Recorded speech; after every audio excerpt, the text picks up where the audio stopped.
What's up, Temple? What's up, Philly? What's up, world? Welcome to Philly Famous Podcast. I'm your host, Greg Holzman. In just 2 years, we've published over 100 episodes with a number of Philly legends in a whole host of industry spaces, and we were recently listed by Philly Mag as a top podcast in the city. You can learn more about the podcast and find all the episodes on our website at phillyfamouspodcast.com. My guest today is one of the most prolific and sought-after audio engineers in Philly. He has worked with world-renowned artists like Post Malone, Jasmine Sullivan, Lil Yachty, Brian McKnight, Ty Dolla $ign, and Lil Dicky, and served as the engineer for Jasmine Sullivan and Bryson Tiller's Insecure song that was featured on the award-winning show Insecure on HBO. He is also the co-owner of Nice Things Music. It's my pleasure to welcome on a Temple alum, Ben Thomas, to Philly Famous Podcast.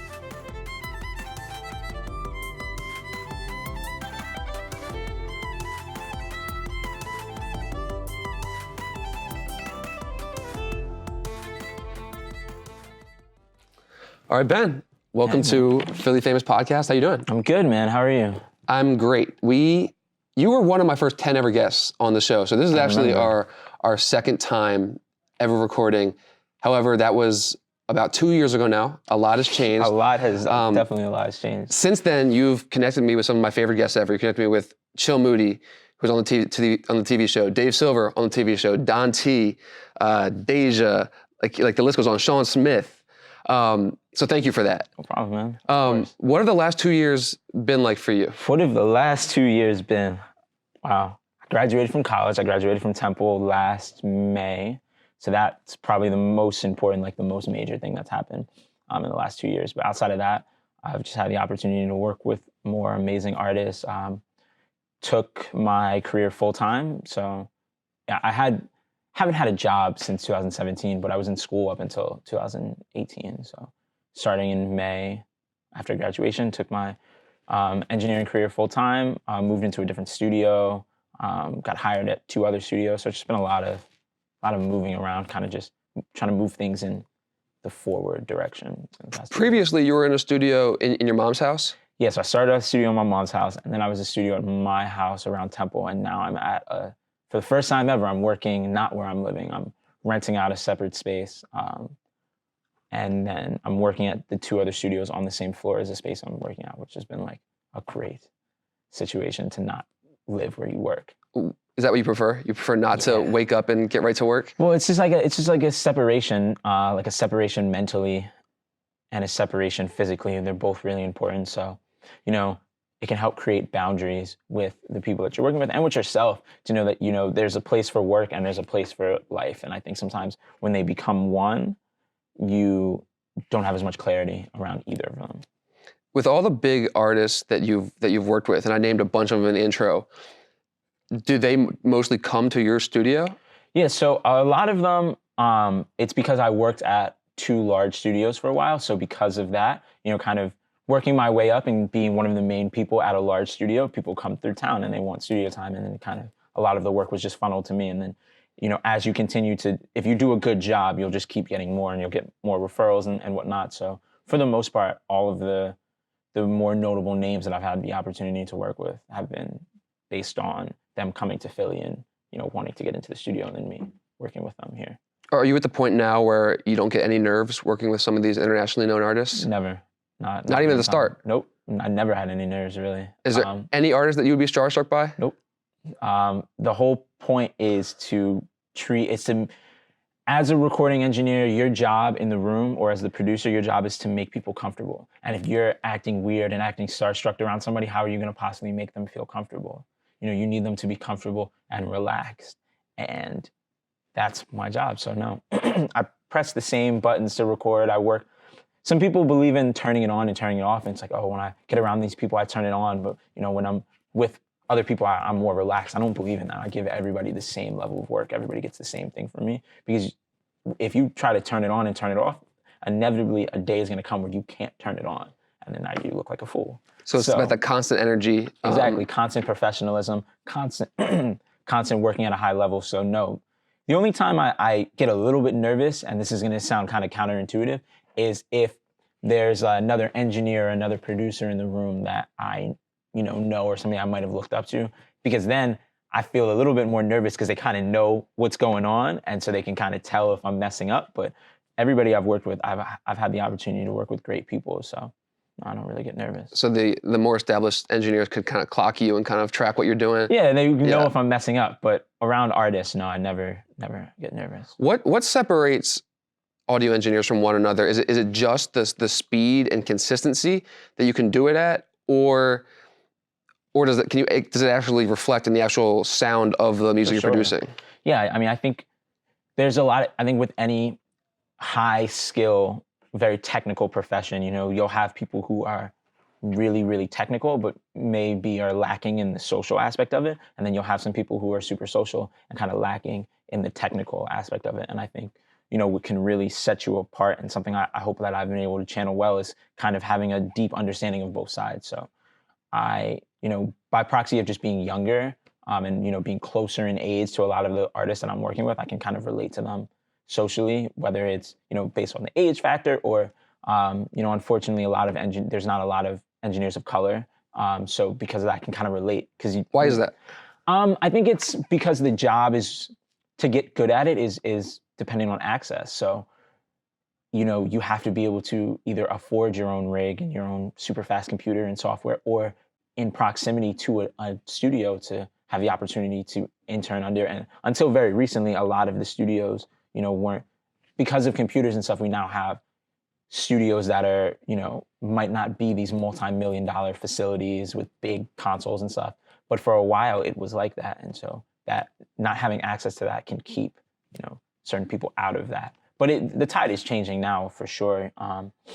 But I think because of that, and because I have a deep technical proficiency, it kind of puts me in the middle, and I can relate to both. So I can keep the session going and keep it fun and crack jokes, but I can also fix a computer if it breaks. And I think that is one of the things that can separate people. If you can figure out how to have both of those happen, then that'll kind of push your career forward. So that social dynamic is really important. So does that mean that you will try to become friends with these big name artists that you're recording with? For sure, yeah. Some of them have actually become my friends. Some of them, we have a friendly sort of relationship, but I just don't see them that often because they're not here. But some of the other artists, and then even the artists that don't have as big of names, the ones that the projects that I feel really passionate about are things that I get to work on with my friends, whether that's Sean Smith or Chill Moody or Armani White. Like, those are my close friends outside of music. So helping them with what they're doing and kind of seeing their careers get pushed forward, that makes me feel even better than, working with big names. It's interesting. Maybe about a year ago, and I'm not sure if you meant this differently, you told me that you specifically don't work with, maybe it was childhood friends. Is that what it is? Yeah, so these people have become friends through work, Got it. And so we've developed that relationship. It can get complicated working with people who are friends, and there's complications and there's nuances in all these relationships. But I mean, I like seeing people I care about win. I guess that's what I'm getting at, And so even if you're not crazy close friends with somebody, if you're spending a lot of time with them, you start to care about them and you want to see them win. And that care is a little bit closer than if it's somebody you just, they come through for one day. And you might have a good vibe with them, but then, they're out the next day. So, how long does it usually take you to build that trust and friendly relationship with artists? I try to build a solid relationship with somebody within the first 10 minutes, 10, 20 minutes, I try to keep the environment super relaxed. I think by my demeanor of just being chill and relaxed, that can kind of help. And then, once you kind of show somebody you know what you're doing, then they'll feel more comfortable to open up because they know that you're not going to be the one that's going to hold the session back.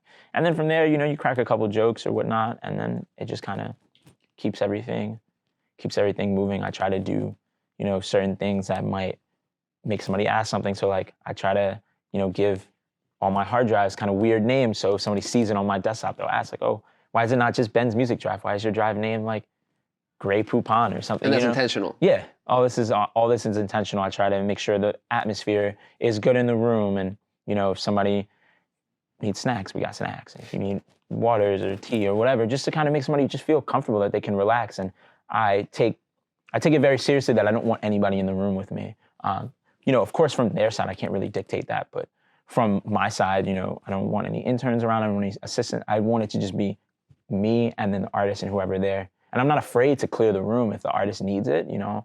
I'm not afraid to tell everybody they have to leave, you know. What does your studio visually look like? So the studio I currently work in, it's very small. It's probably about the size of this stage. Since a lot of what I do now is sort of mixing and mastering, so I'm not interfacing with artists as much. A lot of the work is being sent to me, and I'm working on songs. Yeah, it's all remote. Even the local stuff is remote. So my space is very small, but I like it. It's comfortable. I've made it exactly what I want. I got a couple little knickknacks. I'm not really into a lot of stuff, but a couple little knickknacks around. I make sure everything is close and accessible. I make sure I keep it really clean, so when I do have people come through, they can feel comfortable. Yeah. Does every artist, have you noticed, do they have a different recording process? Yeah, everybody works different. Some people like to work really, really fast. Somebody like an Ant Clements, for instance, or Ty Dolla $ign doesn't write anything down. They just record as they're coming. So they'll record one line, they'll mumble a little bit, and they'll want to do the next line. And so, we're just patching together as they go. And then some people, someone like Sean, for instance, likes to come in, and Sean might come in for 5 hours and just listen to the beat on loop and pace up and down the hallway. I'm on my phone, I'm reading a book, I'm, not paying him any attention. And then after, 4 or 5 hours, he'll be like, all right, I got it. And he'll have the whole 5-minute rap written. Everybody's different. Some people like a lot of feedback. Some people don't really like any feedback. Some people, like to just have the verse looping 50 times and they'll sing 50 different takes, and then we'll do the process, which is called comping, where we pick the best parts and put it together. And some people like to just kind of keep going and fix mistakes as they come. Everybody's process is different. I think for me, when I put my recording hat on and not my mixing hat, I think it's really about respecting somebody else's process and kind of coming in with no process. That's what I always tell people from the beginning of a session. They'll be like, how do you like to work? I say, well, I'm working however you want to work. You want to work fast, we're going to work fast. You want to work slow, we're going to work slow. So your job is to adapt, not to tell them what to do. Exactly. My job, I don't like to be passive. So I'm not a passive engineer. I'm not going to sit here and let you mess up. I'm not going to not give you my opinion. It doesn't matter who it is. If it was Beyonce, I'm going to tell her what I think. I learned that from, working with Jasmine Sullivan from an early age. And from the beginning, she was asking me, what do you think about this? What do you think about this take? What do you think about this word? And I'm like, this is the best singer ever. I'm some 19-year-old random kid who doesn't really know what he's doing. If she's asking me how I feel and what my thoughts are, then they're clearly valid, even if they're right or if they're wrong. But you're going to wait until they ask. It depends. It depends on, you can kind of just tell based on somebody's demeanor. If it's comfortable asking you, sometimes you might test the water, might throw something out real quick, see what the response is. Oh, no response. All right, cool. I'm going to wait until they ask. But for the most part, I've really tried to, from doing a lot of sessions, I think I've done close to like 1,000 at this point, right? Like from doing it a lot, you can just feel after a while, you just get a feel of, it's not so much about what your feedback is, it's about knowing when to say it. So some people, they might like some harsh feedback. You might be like, yo, that was terrible. You need to do that again. Some people, you might need to massage it a little bit more at the end of the day, you need to know what the result that you need to get is. So once you know what the result is, you can figure out, okay, based on this person's personality and the way they work, how can I direct my feedback to get the ultimate result? Because that's why we're all here. Now, is that easier or harder to do with the artists that you're closer with personally, like a Chill or like a Sean Smith? With them, it's actually a lot easier because, we have that relationship and they know what I'm saying and they understand. Sometimes there is more pushback because I'm just more invested emotionally into the project. So I'm like really pushing for something sometimes. But at the end of the day, something I always remember is, my name's not on the front of that album. My name's in the credits. My name's not on the front. It's not my picture on the front. It's not. So it's a representation of their art and their thoughts and their creativity and their emotions. I'm here to help them with that. But at the end of the day, I'm not going to push somebody on something that's not a make or break. I will put somebody on something that's a make or break. Recently with an artist, they had a song that was really dope, but the way that they had it structured, it was a verse, chorus, and then 2 other verses. The chorus didn't come back in for almost 2 minutes. And I was like, we can't do that. No one's going to listen. They're going to lose the meaning and the feel of the song. So in that case, I really was pushing to make that change. But if it's switch this word out or that, I think we get too caught up on some of those details, and I don't think they matter as much. And you mentioned how your name is in the credits and not on the front. That's the way you like it, right? You kind of like to be behind the scenes, out of the spotlight. That's kind of the way you've always been. I've known you since you were 14 years old. Yeah. You've always been really proud of your work, but never showy? No, I'm kind of, I'm here to work, you know? I think now I'm moving more towards the direction of you have to kind of showcase your work. You have to show people, you know, what you're working on because that can lead to other work. But at the end of the day, I'm not a very flashy person. I like to always describe myself when people ask, I'm just a regular guy with a cool job. You know, I live a very low key, very regular life. I just happen to have a job that other people think is cool. But, you know, it's about when you're in the support roles in around creatives, you know, your job is to support them. Your job is to help use your experiences and your knowledge to help push them to a higher level, really. And you're only 23, but you have gotten to the point where you are established in this industry. Do you still do a lot of reaching out and calling people and emailing people to get 100%. as clients, or are most of them referrals and people connecting you? As clients, I thought you were gonna say for like learning and mentorship, but as clients, about 95% of my work is referrals at this point. People tend to reach out to me. I do reach out to some people. If I see something that I think is dope, I'll reach out and I'll follow up, you know. But for the most part, most of the work that I get is through referrals and people reaching out to me. That doesn't mean I'm not, you know, it doesn't mean I'm afraid to reach out. No, I'm down. I like to approach people and be very humble and, you know, willing to help. But a lot of the work that I get just comes from referrals. So then when my calendar gets booked up off that, I just really don't have the bandwidth. I've kind of fallen out of the game of wanting to work myself to the bone. I did that for a while. And then at the end of the day, you realize it's never worth it. Like staying up that extra hour, it's after a while, you just see that it's never, ever worth it. So I'm kind of just out of trying to work myself to death at this point, trying to enjoy being young while I can. And with the bigger clients, with people that you work with, it's kind of like a domino effect, right? You get the one, and then it leads to the next, and it you know, and then now you've worked with over 20, 25 award-winning artists. Yeah, so yeah, it starts with that, and then, you know, it's either the domino effect of referrals. It excuse me, it kind of works in two different ways. So when you work with a bigger artist and you do a big song, you can get referral work from the people that are connected to that, like, oh, we think this is dope, so we want you. But then you also get referral work from people that see that you worked on that song and then either want to sound like that, or that's their way of validating you and like, oh, this person is legit because they did X. And that doesn't always make sense because a lot of times stuff just comes from being in the right place at the right time. Doesn't necessarily mean you're the best, most qualified person. You just were there. But when you do a big song, you get work from both aspects. I'm glad you said that, because your kind of big break came at the right place, right time type of thing, right? Exactly. Like it was the time when you went from recording with local, I won't go as far as saying SoundCloud artists, but local artists, to some of these internationally known artists. And now you've done like the whole Insecure thing. You've done amazing things, but there was a moment, right, where that happened. Yeah, I mean, it's crazy because it all kind of happened.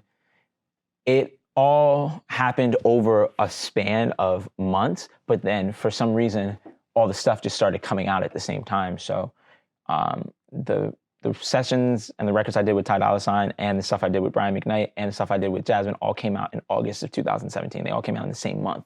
So it kind of was just like batching onto all these things coming out. And then because of that, I was able to rack up some award nominations in that same year because I had a couple releases from that year. So rather than them, I think it had more meaning, not necessarily to me, but to other people, that it didn't happen. You know, this happened in 2016 and this happened in 2017. It was like the songs came out in 2017 at the height of the show. And then the Soul Train Award nominations and BET nominations also came that year because of that. So kind of, I was able to just push that momentum forward.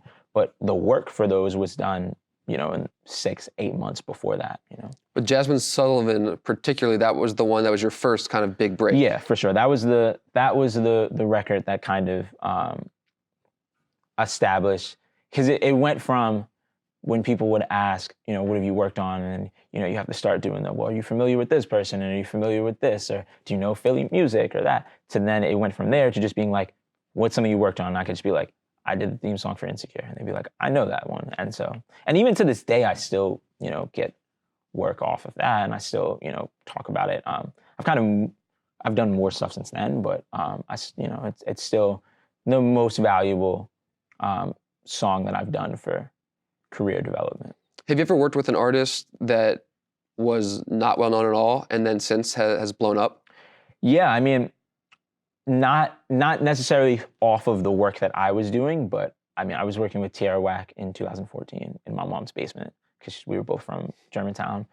So we've been friends since then. I was working with Bree Steves in my apartment at Temple, and I would be working on songs in like my little studio, and she'd be sitting on the couch writing songs on her phone. So I think it's dope because I'm still friends, with them, and there's probably other examples I can't remember right now, but those are the two that stick out just because I'm still friends with them. And as I said earlier, I just love seeing my friends win.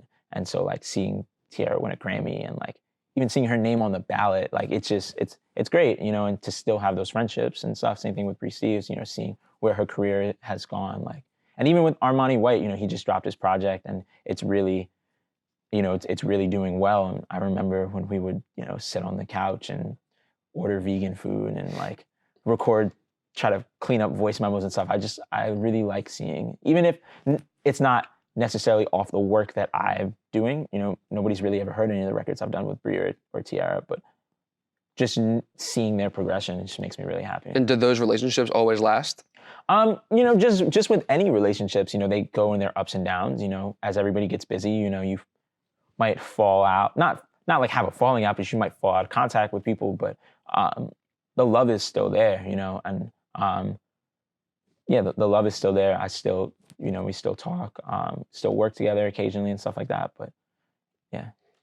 If there was a movie made about your life, we've talked about this, we were talking before the show about this, what scene from that future film could absolutely not be left out for people to fully get a sense of who Ben Thomas is as a person? So there's a lot of different, little scenes I can think of. I think probably the main, can I give two? Go ahead. Right. So there's two I can think of. One of them would definitely be, when I did that first session with Jasmine, and, I was sent to go and, set up a studio in her apartment, and I did it. And then I was sent to, show her how to use software to record herself. And then I did it, and I kind of just got the feeling that she was not going to do it. And then in that moment, I really had to ask myself, like, are you going to take the risk, or are you going to just do exactly what you were told? And I'm not much of a risk taker, but I try to be persistent, and I really try to capitalize on opportunity when I see it. And so in that moment, I just, said, hey, if you don't want to record yourself, you can just call me and I'll come back. And then that kind of built that relationship. So I guess that's one, but the other one, I guess, would be, just my experience at Temple, specifically around my sophomore, junior year when I was, going to class full-time, and I had a full-time job as a financial analyst, and I was also interning at the studio. So I'm remembering a day specifically where, the day started off in class at 8, 9 a.m. From class, it went to my job because we were going through a merger, did that for 6, 7 hours, and went to the studio and was there until 4 o'clock in the morning, 5 o'clock in the morning. And then that kind of repeated itself for months. And so I think, kind of like a time lapse sort of vibe, or even, a vibe where it's like I'm standing there and everything's spinning around and like my clothes keep changing, like from suit and tie to class. You keep getting more tired and more tired, exactly. more bags under your eyes. Yeah, but, that work ethic and that, those the opportunities that came from that is what brought me here now. So, I think, training that work ethic up and being able to balance things and being able to prioritize things, I think really, is what put me where I'm at now. Yeah, you had quite a dramatic flip of interests. I know that you wanted to be a financial analyst on Wall Street. Yeah. I think that would have stifled your creativity For what sure. you're doing now. But like I've heard you talk in the past, like you really wanted to high school, go to Wall Street. Yeah. Why? I got introduced to it kind of early. I got introduced to it in high school through this project, this program that my high school had called Junior Projects, where we had the whole month of January off to do independent project.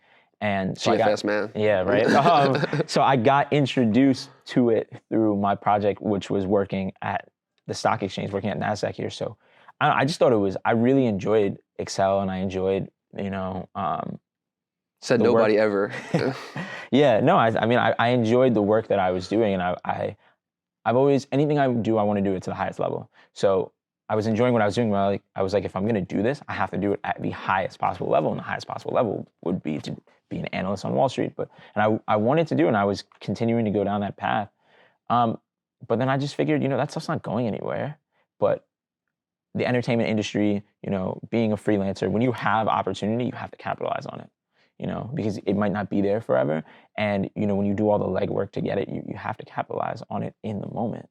And that's kind of what made me change my interest. I'm definitely happy with the decision I made. Well, when did your primary goal become winning a Grammy?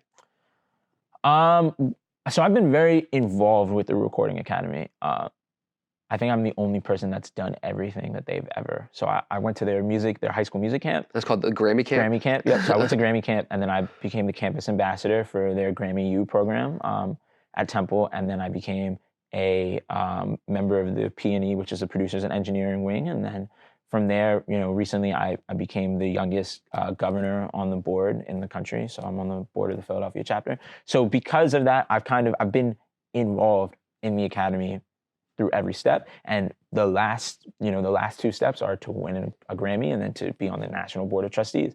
And so those are goals of mine, because I want to continue the academy's been very important to me. All of the relationships, whether it's working at the studio or even knowing Chill or knowing my attorney and my close friend Jason, I met them all through the academy, whether it was through events or through programs. So I want to see it through to the end. And I didn't know the academy had all these precursors to the actual yeah, Grammys. Most people think it's just the Grammys, but at the end of the day, it's a membership organization to help promote musicians and people that work in and around the music industry to be able to make full-time living. So they can help with health insurance, they can help with gear insurance. We have a large charitable aspect called Music Cares. There's also they do a lot of lobbying and activism around getting laws passed to help creators make more money. It's more than just the show and the awards. That's the front facing, but there's a lot of stuff that happens on the back end to support musicians all across the country. And you want to be on the National Board of Trustees? Yes. You would be basically selecting the winners of the Grammy. So not so much that. That is all the That's voting the members. Yeah. So anybody, there's about 12,000 voting members. Anybody that's a voting member, that the votes are tallied through that. But the National Board of Trustees really helps. It runs. It's a nonprofit organization. They're the ones that run the academy. They're the ones that pointed in the direction. And I think it's at I think all of the award shows, whether it's the Grammys or the Oscars, or they all are at a crucial point where either you can stay kind of, I don't want to say antiquated, but kind of a lot of people feel like it's antiquated, or you can kind of shift and pivot towards, where the industry is going. And I want to be a part of that, So I'm trying to do that here locally, by being the young one and everything. But I want to, be a part of shifting that nationally. Let's wrap it up talking about some of your new work. So before the show, off stage, we talked about you're working a little bit with Meek's producer. You're doing stuff with Kaylin Allen, who's a Temple alum. Tell me about that. Tell me about some other stuff. So some of the new stuff I'm working on that I'm really passionate about, of course, with Nice Things Music, with Cho, we're always working on stuff. One of our artists just had a dope release. His name's Luke O'Brien. He's really been pushing his project, which is some of my favorite work that I've done, that I've produced or engineered. We also, dropped an amazing project with another one of our artists who was on your podcast, Deja. Her album came out a couple months ago, and just kind of growing that. And then there's some other stuff in Philly. There's another Temple alum. Her name is Jada Lee. I've been working on her project. I'm really excited with where that's going. Working on stuff with Chill as well. Excited with the new music that we're working on.